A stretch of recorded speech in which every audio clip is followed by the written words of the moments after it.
Working part-time at a place like this suits you. A poor guy without a family. My classmate Aaron mocked me while I was working at the convenience store. However, in the next moment, thunk, the sound of a blow to the head echoed through the quiet store.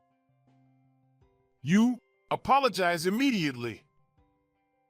The father of the classmate who had been harassing me appeared and scolded his son. Upon learning the reason, tears welled up in my eyes. My name is Cyrus. Ever since losing my parents in an accident when I was young, I've been an orphan, transferring schools multiple times. I moved from one relative's house to another. Initially, my relatives treated me kindly, but raising someone else's child is undoubtedly challenging. When it was time to move to the next home, they would send me off with a cheerful "take care." Never once did they say, "You're welcome back anytime." Through these frequent changes, I learned how to live without inconveniencing others. During my 8th grade, for some reason, I ended up staying with the Anderson couple, who were in their 50s. Paul and Betty Anderson were both qualified lawyers who had worked busily as attorneys until a few years ago. Now they had retired and were living peacefully. I couldn't fathom why they took in an unrelated orphan like me. Regardless of the reason, I wanted to stay here forever. This town held warm memories because it was where I lived with my parents until their accident.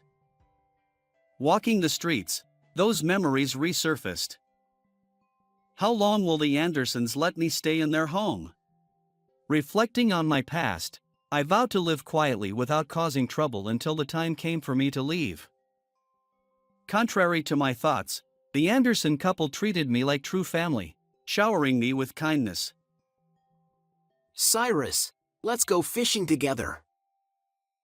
Cyrus, what would you like for dinner tonight? Since my parents' passing, I hadn't had conversations like these. I realized that genuine family warmth existed. Gradually, I opened my heart to the Andersons. In my 3rd year of middle school, Paul asked me about my future plans. After graduating from school, I'll work and become self-reliant. Please let me stay here a little longer. I expressed my intention to start working without hesitation. We consider Cyrus as part of our true family. You can stay here as long as you need, and don't worry about money. Seriously, think about your future. Paul's kindness overflowed. Although his words made me happy, I had never thought about my future until now. Focused on not inconveniencing others, I hadn't considered what I liked or what I wanted to do. Seeing my struggle to envision my future, Paul smiled. What Cyrus needs is time to face himself. Whether you want to work or study hard, high school is your chance. The Anderson couple, who always considered my well-being, enrolled me in high school to broaden my horizons. In high school, I encountered a man named Aaron again. Aaron was a classmate from elementary school. We hadn't spoken much back then because we weren't in the same class. However, in high school, Aaron took every opportunity to make snide remarks and harass me. Aaron, belonging to a prominent group, gradually began involving others to tease me. As an orphan without parents, I've been a frequent target of bullying at school. So, I know not to engage in such situations. I'll ignore him, and he'll get bored soon.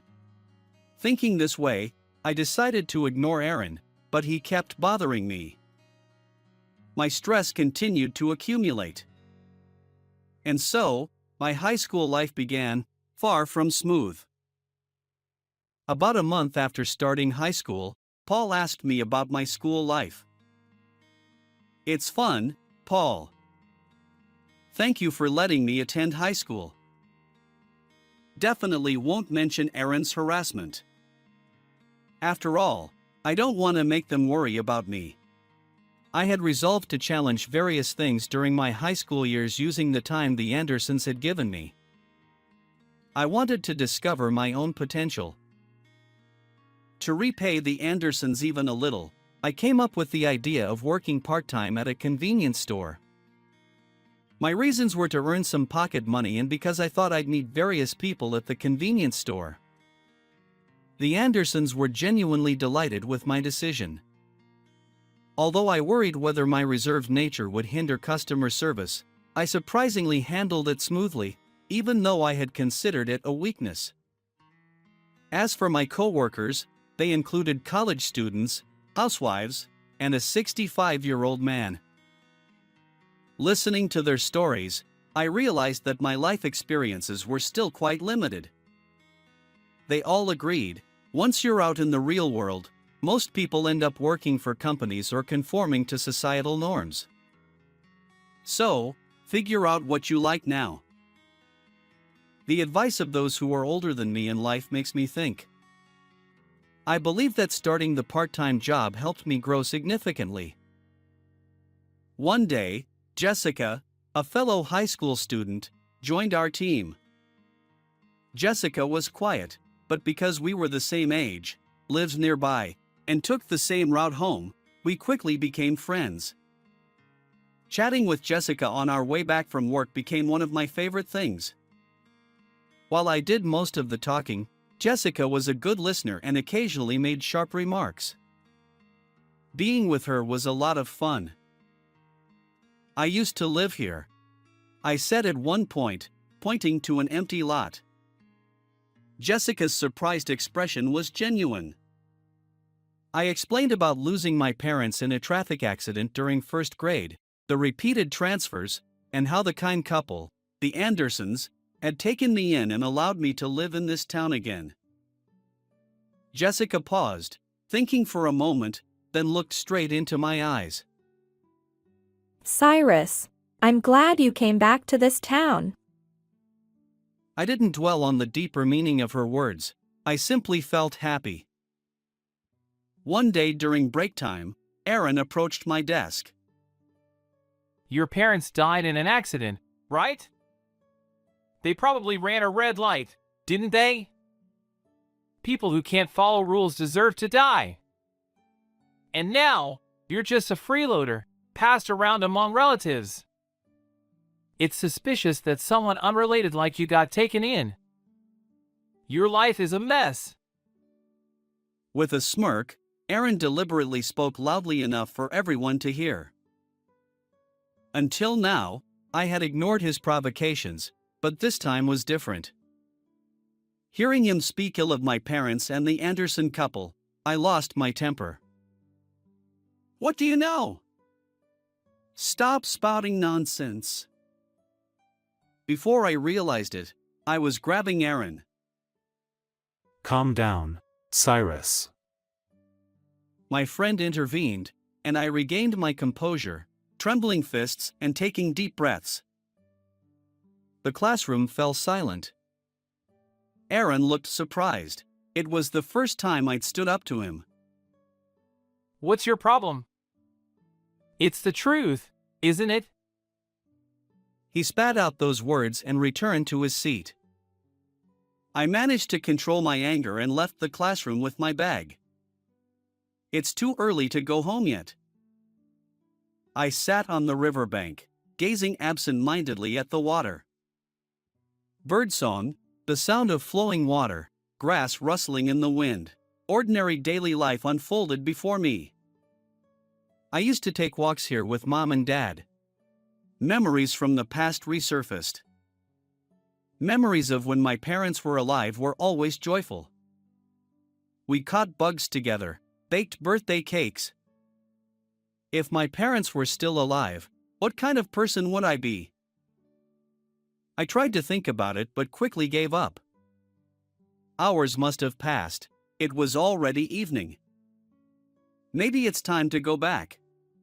Feeling completely composed, I returned to the Andersons' house. I'm home. Welcome back, Cyrus. Can we talk for a moment? Betty, who greeted me, led me to the living room. Paul was sitting on the sofa. Welcome back, Cyrus. Your homeroom teacher called earlier, saying you disappeared during lunchtime. What happened? Sorry for leaving school without permission. I debated whether to mention Aaron. Paul and Betty looked at me with concern. I couldn't lie to these two, that much I knew. Right after starting high school, I became the target of harassment, mainly by Aaron, a classmate from elementary school. I recounted all the events leading up to today. I see. You're strong, Cyrus. Thank you for sharing. Don't endure it anymore. Lean on us a little more. Cyrus, whether it's something fun or painful, talk to us about anything. We're family.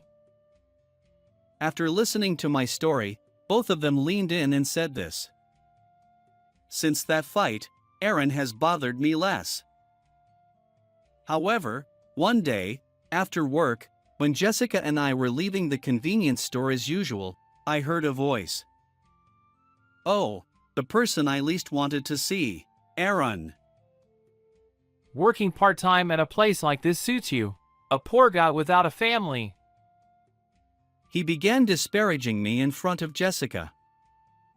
I glared back at Aaron without saying a word. At that moment, What are you doing?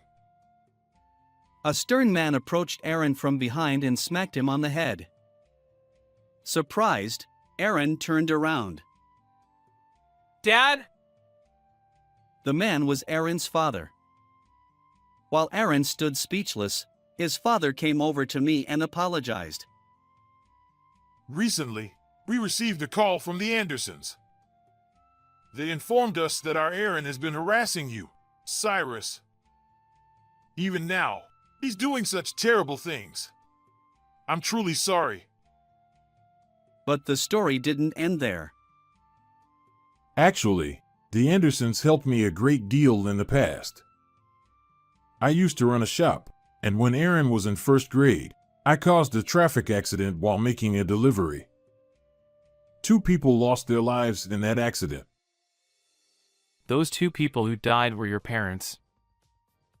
Aaron stood next to his father and spat out those words. The sudden revelation left my mind reeling. Aaron's father briefly looked down but then continued speaking. Cyrus's parents tried to save a small child who ran into the road, even though the traffic light was red. I wasn't speeding, but the sudden event made it impossible to avoid them. I'm truly sorry. Aaron's father seemed visibly distressed, his arms trembling with tension. People around me suspected that I was speeding. The shock of causing an accident was bad enough, but being doubted took a toll on me both mentally and physically. The Andersons were the ones who helped me. In the aftermath of the accident, Aaron's father sought legal assistance from Paul. As it turns out, the Andersons were Paul's upperclassmen from college, and they had known each other for a long time. They listened empathetically and gathered evidence to address the unavoidable nature of the accident. Thanks to their efforts in dispelling misconceptions, Aaron's family could continue living together, and their shop reopened. Aaron's father expressed heartfelt gratitude to the Anderson couple. However, after the accident, false rumors circulated. Aaron's family couldn't walk outside for a while, and even after reopening the shop, customers rarely came. Aaron faced bullying at school. Because the Andersons helped us, we can live a normal life now.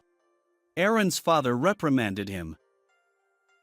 Why did you run despite a red light? Dad, who followed the rules, was suspected, and I suffered. Dad isn't at fault. Aaron seemed to channel the frustration he had felt in the past. Knowing that Aaron's father had also endured hardships due to the accident and had considered me, My heart tightened. Aaron's father said, Aaron, I'm sorry.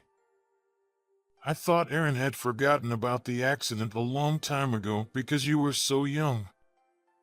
Let's go home and talk slowly. Aaron's father spoke to Aaron in this way, and then, looking apologetic, he placed his hand on Aaron's back and the two of them slowly walked away. Jessica, who had been listening to the whole story, suddenly spoke up from behind. Cyrus. You know, your parents protected me during the accident. Jessica's sudden confession left me speechless.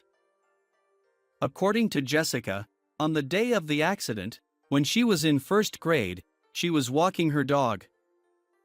The dog suddenly ran towards the road in response to a flying bird. Jessica, who had let go of the leash, desperately chased after the dog and ended up on the road. At that moment, a truck came from her right, and Jessica's parents, who had witnessed the accident, rushed to protect her. They pushed Jessica out of the way, sacrificing themselves. Jessica later learned that the two people who had helped her were my parents. Jessica's parents had gone to apologize, but Jessica was in shock from the accident and stayed indoors for a while. When she finally started going outside again, she found out that I had been taken in by a distant relative's family, who were not even related to me. Jessica had been tormented by guilt for not being able to apologize sooner. She felt that she owed my parents a debt she could never repay. Cyrus, when you told me about your parents, I had a feeling, but hearing that person's story just now confirmed it. I'm so sorry for the late apology. Thanks to your parents, I've been able to live like this. Thank you so much. Jessica apologized deeply. When I returned home, I told Paul everything I had heard today. Paul said, I really respect Cyrus's parents. It's not something anyone can do, risking their lives to protect someone else's child. Since the accident, I've always wanted to protect Cyrus, who was born to such admirable parents. That's why we decided to take you in. Paul had been concerned about me, who had been left alone. Because my parents had given their lives to protect someone else's child, I was able to live with Paul and Betty, attend high school, work part-time, and meet Jessica, whom they had also helped. Various elements connected like a single thread, and I became convinced that I could live strongly. From that day on, Aaron stopped harassing me. No one else bothered me. The classroom atmosphere became more pleasant, and I was finally able to enjoy a peaceful high school life. In my third year of high school, I quit my part-time job at the convenience store to focus on studying for university entrance exams. Inspired by the stories of the college students I had met, I decided to pursue a legal career. I wanted to become a lawyer like Paul and help others. I was accepted into university, and Jessica was accepted into the same university. We had actually been dating since our second year of high school. Cyrus, let's go tell the convenience store where we worked that we got accepted. With those words, Jessica started running along the embankment. Whether it was fate or not, we had met. Knowing our pasts and having hope for the future, we cherished ourselves. From now on, I would continue to live my life, proud of my parents who had risked their lives to help others. With that thought, I started running along the embankment where I had once walked with my parents. How did you like this story? If you enjoyed it, please consider subscribing to my channel. Until next time.